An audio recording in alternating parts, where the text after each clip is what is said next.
अस्सलाम वालेकुम दोस्तों, ABL टॉक की आज की एपिसोड में आपको खुशामदीद कहते हैं। और आज हम बात करेंगे एक ऐसे इशू पर जो हमारे घरानों में एक मामूल बन चुका है। अक्सर देखने में आया है मसाजिद में नमाज के बाद इमाम साहब का मसल्ला अगली साइड से फोल्ड कर दिया जाता है, और इसी तरह घरों में भी ये मामूल देखने में आता है कि नमाज के बाद जाए नमाज का अगला कोना मोड़ दिया जाता है। इसकी शरई हैसियत क्या है? अगर नमाज पढ़ने के बाद मसल्ले को अगली नमाज के लिए उसी जगह उसी तरह पड़ा रहने दिया जाए तो उसमें क्या हर्ज है, या इसमें शरीयत क्या एतराज करती है? अब चूंकि अपनी रूटीन लाइफ में भी हम ये मैटर कई दफ़ा देख चुके हैं, चुनाचे ये सवाल हमारे लिए खासा इंटरेस्टिंग था, इसलिए हमने मुख्तलिफ आर्टिकल्स पढ़े और आपको बता दें कि आज हम इस सवाल का एक मुफस्सल जवाब आप तक पहुँचाने आए हैं। लेकिन तफसीलात में जाने से कबल एक याद दहानी करवा दें, अगर आपने हमारा चैनल अभी तक नहीं सब्सक्राइब किया हुआ तो सिर्फ ये करना होगा कि सब्सक्राइब के बटन पर क्लिक करके आप बेल आइकॉन को प्रेस कर दीजिए।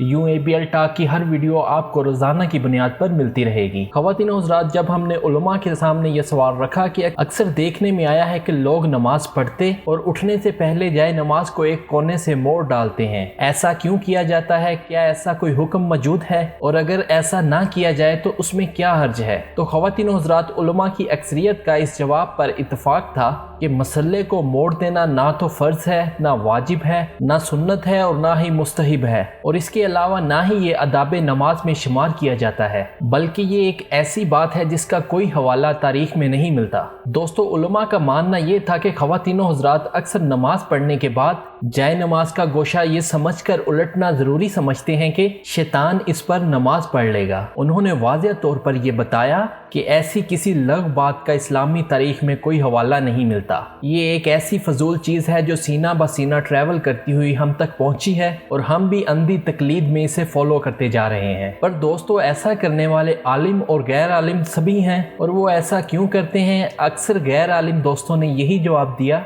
जो हम अपनी नानियों और दादियों के ज़माने से सुनते चले आ रहे हैं कि जनाब अगर कोना ना मोड़ा जाए तो शैतान आके जाए नमाज पर नमाज पढ़ने लगता है। अब जो लोग इस प्रैक्टिस को फॉलो करते हैं उनके पास वैसे तो दलील से कोई जवाब मौजूद नहीं, बस सिर्फ मुस्कुरा कर रह जाते हैं, मगर हैरत इस बात पर है कि वो आइंदा ऐसा करना भी नहीं छोड़ते। कितनी अजीब बात है ना कि वो शैतान जो एक सजदा करने को तैयार नहीं हुआ और अल्लाह ताला की नाफरमानी पर उतर आया और अल्लाह ताला ने उसे अपने दरबार से निकाल बाहर किया, वो अगर आप अपनी जाए नमाज का कोना ना मोड़ेंगे तो भला क्यों आकर नमाज पढ़ेगा? और ख़वातीन हज़रात, बाज़ उलमा ने तो अज़राह तफन्नुन ये बात भी कही कि अगर बाफर्ज़ महाल 1 मिनट के लिए मान भी लिया जाए कि जाए नमाज का कोना ना मोड़ने से उस पर शैतान आकर नमाज पढ़ लेता है, तो इससे अच्छी बात और क्या होगी कि वो शैतान, वो इब्लीस जो सदियों से मोमिनों को अल्लाह ताला की राह से भटकाता चला आ रहा है, आप इब्लीस को राह रास्त पर लाने का वसीला बन जाए, तो इससे बेहतर बात और क्या हो सकती है? अगर वो नमाज पढ़ता है आपकी जाए नमाज पर तो उसे पढ़ने दीजिए। लेकिन दोस्तों, उलमा का कहना यह था कि अगर आपके इस अमल के पीछे, यानी अगर आप नमाज पढ़कर जाए नमाज का कोना मोड़ कर रख देते हैं, ये सोच है कि जाए नमाज की तकरीम और ताजीम होनी चाहिए, तो फिर भी आप ये कर सकते हैं कि पूरी जाए नमाज को फोल्ड करके किसी पाक साफ और ऊंची जगह पर रख दें, बजाय इसके कि वहीं पर जाए नमाज पड़ी रहे और आप सिर्फ कोना मोड़ने पर इत्तफाक कर लें। लेकिन अगर ऐसा करने के पीछे आपके जहन में वही वहम है जो हमारी नानियों और दादियों के ज़माने से हम तक चला आ रहा है,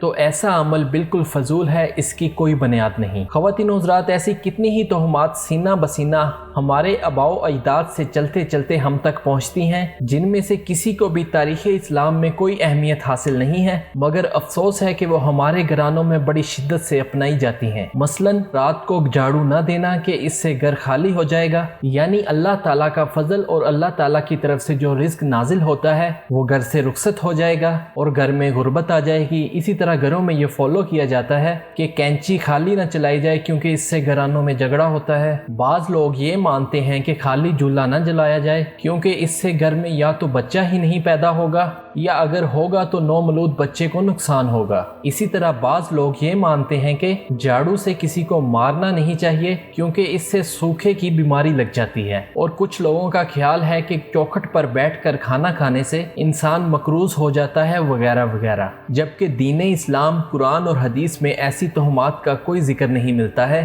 ہمیں چاہیے ہے کہ ہم اللہ ہی سے رہنمائی مانگیں اور اپنے گھروں کو دین محمد صلی اللہ علیہ وآلہ وسلم کی تعلیمات سے آراستہ کریں، نہ کہ ان تہمات کو اپنا کر خام خواہ اپنی آخرت خراب کریں۔ یہ بات آپ جان لیجئے کہ اسلام دین حق ہے۔ کلمہ طیبہ کے اندر اللہ تعالیٰ کی وحدانیت، ربوبیت اور حاکم مطلق ہونے کا ایمان اور عقیدہ موجود ہے، مگر یہ کلمہ پڑھنے کے باوجود بدقسمتی سے آج کے مسلمان ان تمام خرابیوں میں ملوث ہو چکے ہیں جن میں کبھی مشرکین عرب مبتلا تھے۔ شگن لینا، فال گیری کرنا، جادو اور ٹونے ٹوٹکے اس حد تک ہمارے معاشرے میں رواج پا چکے ہیں کہ بعض اوقات یوں لگتا ہے کہ جیسے یہ معاشرہ اسلامی نہیں بلکہ وہی جاہلی معاشرہ ہے۔ جادو اور فال گیری کا دھندا کرنے والے اور تہمات کو فروغ دینے والے ہمارے معاشرے میں یوں نمایاں ہو گئے ہیں کہ ملک بھر کے در و دیوار پر جا بجا چوکنگ نظر آتی ہے، اور اب تو یہ بیماری یہاں تک پھیل چکی ہے کہ اخبارات، ٹی وی چینل اور ذرائع ابلاغ کے اندر بھی اشتہار بازی کا سلسلہ چل نکلا ہے۔ اللہ تعالیٰ اس ضعف ایمانی اور عقیدے کی کمزوری کی سختی سے ممانعت فرماتا ہے۔ قرآن مجید کی سورۃ مائدہ کی آیت نمبر 90 میں واضح طور پر ارشاد ہے کہ شراب، جوا، آستانے اور پانسے یعنی فال گیری، نیک و بد شگن لینا سب گندے شیطانی اعمال ہیں، ان سے پرہیز کرو۔ اسی طرح ہمارے پیارے آقا حضرت محمد صلی اللہ علیہ وآلہ وسلم نے اپنی حیات مبارکہ کے ذریعے ان تمام قسم کی بد عقیدگیوں، توہم پرستیوں اور بدشگونیوں کی سختی سے تردید فرمائی، اور آپ صلی اللہ علیہ وآلہ وسلم کے لادتات ارشادات مروی ہیں کہ آپ نے ان تمام قسم کے توہمات کو باطل قرار دیا۔ خواتین و حضرات، اسلام تو آیا ہی اس قسم کی چیزوں کے خاتمے کے لیے تھا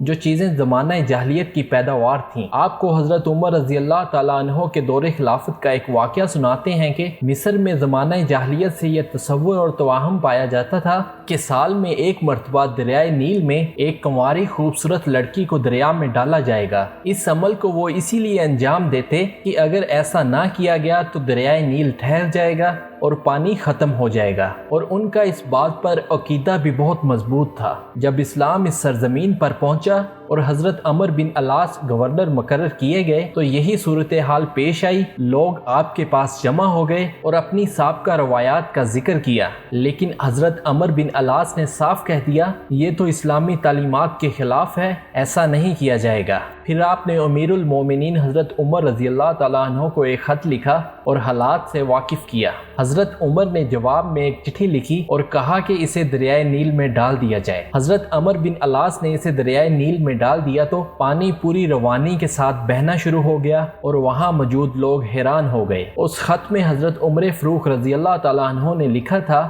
کہ یہ اللہ کے بندے عمر کی طرف سے دریائے نیل کے نام ہے، اگر تو دریائے نیل اپنی طرف سے جاری ہوتا تھا تو مت ہو، لیکن اللہ واحد قہار نے تجھ کو جاری کیا ہے تو ہم اسی سے سوال کرتے ہیں کہ وہ تجھ کو جاری رکھے۔ اس طرح زمانہ جاہلیت کے غلط دستور اور رواج کا نہ صرف خاتمہ فرما دیا بلکہ اسلام کی حقانیت اور اللہ تعالیٰ کی طاقت اور فعالیت کو واضح فرما دیا گیا۔ تو دوستو، آج ضرورت اس امر کی ہے کہ ہم اس طرح کی بدشگونیوں، بدفعالیوں اور توہم پرستیوں سے نجات حاصل کریں۔ اسلام نے اپنی آمد کے ساتھ ہی عقائد کی خرابیوں میں مبتلا انسانوں کو ایک صاف ستھرا اور سیدھا سادہ عقیدہ عطا کیا۔ غیر اللہ کے خیر و شر اور نفع نقصان کے مالک ہونے کی واضح تردید فرمائی۔ کفر و شرک اور توہمات کی دلدل میں پھنسی انسانیت کو انتہائی خوبصورت تعلیمات سے نوازا اور عقیدہ توحید کی عظمت کو دل و دماغ میں اجاگر کیا، اور تمام قسم کی توہم پرستیوں اور بت پرستیوں سے ہٹا کر اللہ تعالیٰ کی ذات سے جوڑ دیا۔ اسلام کے آنے سے قبل لوگ مختلف قسم کی بد عقیدگیوں اور طرح طرح کی خرافات میں مبتلا تھے، جیسے کہ بدشگونی لینا،